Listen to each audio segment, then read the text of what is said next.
अवश्य यह कृपा कीजिए। धन की मेरे घर में कोई कमी नहीं है, परंतु मैं पुत्र न होने के कारण अत्यंत दुखी हूँ। आप मेरे इस दुख का हरण करें। आप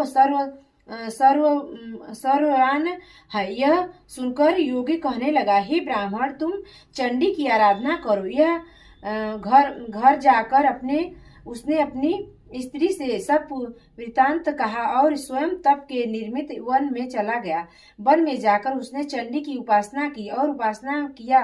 चंडी ने 16वें दिन उसको स्वप्न में दर्शन दिया और कहा, हे धनेश्वर, जा, तेरे पुत्र होगा, परंतु वह 16 वर्ष की आयु में ही मृत्यु लोक को प्राप्त हो जाएगा।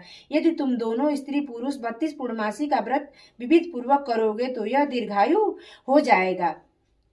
जितनी तुम्हारी सामर्थ्य हो आटे के दिए बनाकर शिव जी का पूजन करना, परंतु पूर्णमासी को 32 हो जाने चाहिए। प्रातः काल होने पर इस स्थान के समीप ही तुम्हें एक आम का वृक्ष दिखाई देगा। उस पर तुम चढ़कर एक फल तोड़कर शीघ्र अपने घर चले जाना।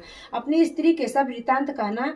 ऋतु स्नान के पश्चात वह स्वच्छ होकर श्री शंकर जी का ध्यान करके उस फल को खा लेगी। तब शंकर भगवान की कृपा से उसको गर्भ हो जाएगा।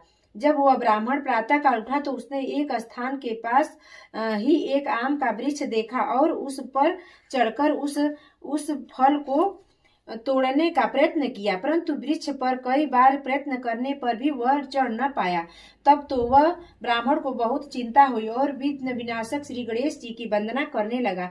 हे दयानिधे, हे दयाविघ्नो, आपने भक्तों के विघ्नों का नाश करके उसके मंगल कार्य को करने वाले, दुष्टों का नाश करने वाले, रिद्धि सिद्धि को देने वाले, आप मुझ पर कृपा करके इतना बल दे कि मैं अपनी मनोकामना को पूर्ण कर सकूं।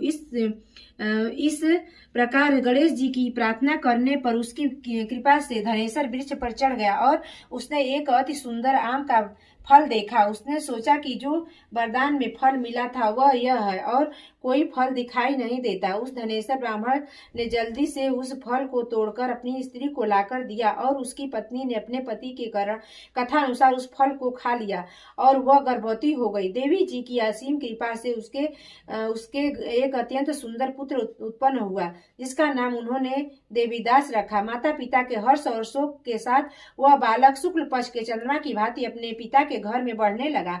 भवानी की कृपा से वह बालक बहुत ही सुंदर, सुशील और विद्या पढ़ने में बहुत निपुण हो गया। दुर्गा जी की आज्ञा अनुसार उसकी माता ने 32 पूर्णमासी का व्रत रखना प्रारंभ कर दिया, जिससे उसका पुत्र बड़ी आयु वाला दीर्घायु हो जाए। 16वें वर्ष लगते ही देवीदास के माता पिता को बड़ी चिंता हो गई कि वह कहीं